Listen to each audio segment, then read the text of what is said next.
يا صباح الخير، صباح الفل والجمال، صباح الانوار. النهارده هنفرز مع بعض شويه بسله. يوم البسله العالمي النهارده.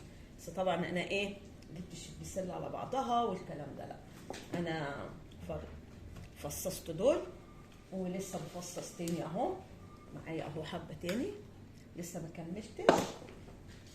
تمام.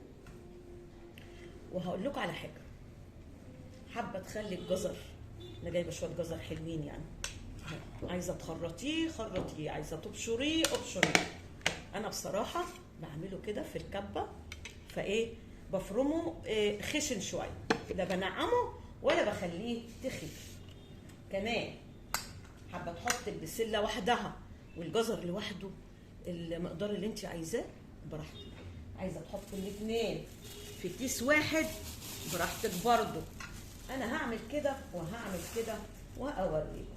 انا حابه اقول لكم على حاجه. انا فصصت البسله بتاعتي وغسلتها وصفيتها في المصفى، ولا ميه سخنه ولا ميه بارده، وبعمل كده في الباميه. دي طريقه التفريز بتاعتي، جميله جدا وبتعيش معايا من السنه للسنه، ما بيجرالهاش حاجه ابدا. طبعا انا ممكن اعمل طبخه كبيره، طبخه صغيره، المقدار اللي انا عايزاه هعمل. انا المره دي هحاول في كيس هكبره شويه علشان جاياني ضيوف، واروح عامله الجزر بتاعي كده اهو.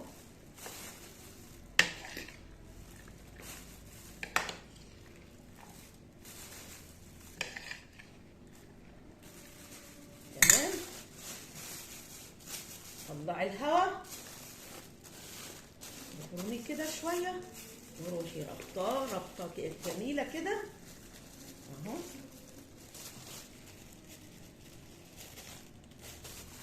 ادي الجزر والبسله بتوعنا. تمام.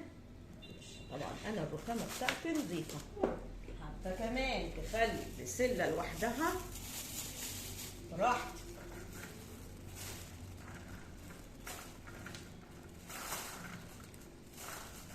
ما بعملش حاجه زياده، ولا ميه ولا ملح ولا سكر ولا اي حاجه تقول لك للمواد حافظه، لا.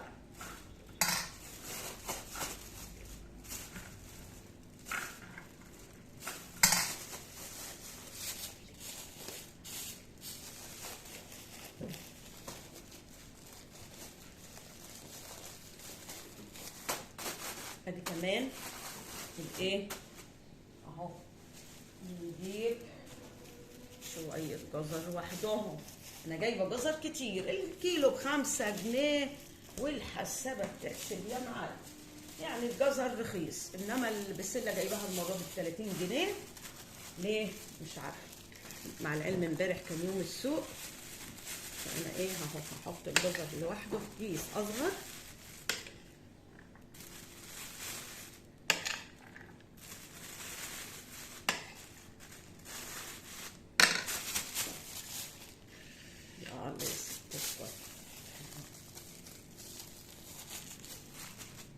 تمام.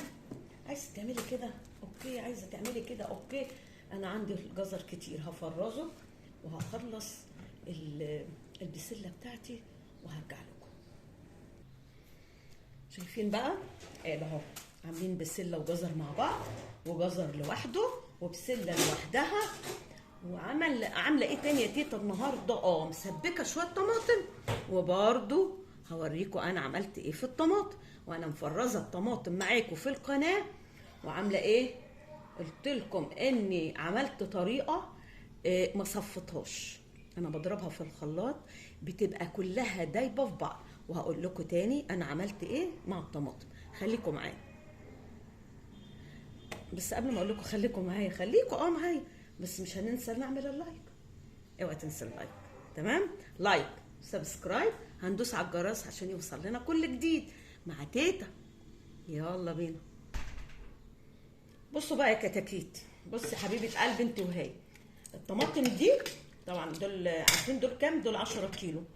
حطيتهم في حله، جبت 2 بنجرايه كده حلوين، غسلت البنجر قطعته، غسلت الطماطم قطعتها، حطيت معاهم في حدود كده نص كوبايه ملح وفي حدود نص كوبايه سكر. تمام. وحطي بقى الطماطم بتاعتك تغلي. تمام. كل هي اللي هتنزل الميه بتاعتها. شايفين الحله دي كانت مليانه خالص يعني. شايفين بقت ايه؟ اقل من نص الحله.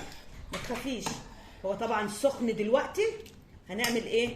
هسيبها تبرد شويه، هضربها كويس في الخلاط وعلى الكيس بتاع تفريز او كيس التلاجة اللي هتفرزيه. وخدي عندك احلى طماطم متسبكه وبتبقى تقيله بالطريقه دي، بتبقى تقيله كمان. لو انت حابه تزوديها بعد كده زوديها، انما هي كده الخلاصه بتاعت الطماطم. والقشرايه هتدوب جدا. ليه؟ سبتها تغلي كويس لغايه ما قصرت خالص. وبرده خليكم معايا لغايه ما افرزها. بصوا يا جماعه، انا هعمل برده تجربه عمليه معاكم، اللي هو ايه؟ هضربه في الخلاط اهو معاكم اهو. تمام. علشان ايه؟ وهو تقيل اهو، شايفين؟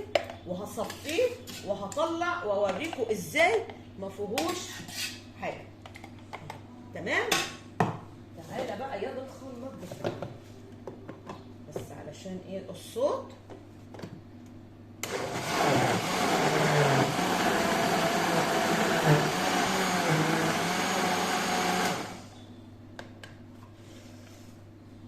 وبرده نضرب كويس في الخلاط. تمام. نشيل بقى الحله دي وهنكمل تاني. تعالى اهو، نجيب بقى ايه؟ اي مصفى. شايفين نازل ناعم ازاي؟ نازل ناعم. انا بس عايزه اوريكم مفيش اي حاجه، ناعم جدا جدا يعني، مش محتاج ان انا اصفي. فاهمين؟ لانه تقيل اهو. برضو هوريكم. شايفين؟ مفيش لا قشرايه ولا اي حاجه اهو. حتى يعني الطريقه دي جميله جدا جدا جدا اهو. مش محتاج يا جماعه انه يصفى اهو. ايه اللي طلع؟ مفيش حاجه. شايفين؟ مضروب وناعم وجميل. ما مش محتاج. الطريقه دي اللي انا بقول لكم عليها. قطعي الطماطم ورش عليه شويه ملح وشويه سكر واضربيه كويس. مش تضربيه، لا، اغليه كويس. لما تلاقي المقدار نزل النص او اقل من النص كمان. تمام. واضربيه في الخلاط كويس، هتاخدي احلى صلصه، وصلصه تقيله كمان. ايه رايكم بقى؟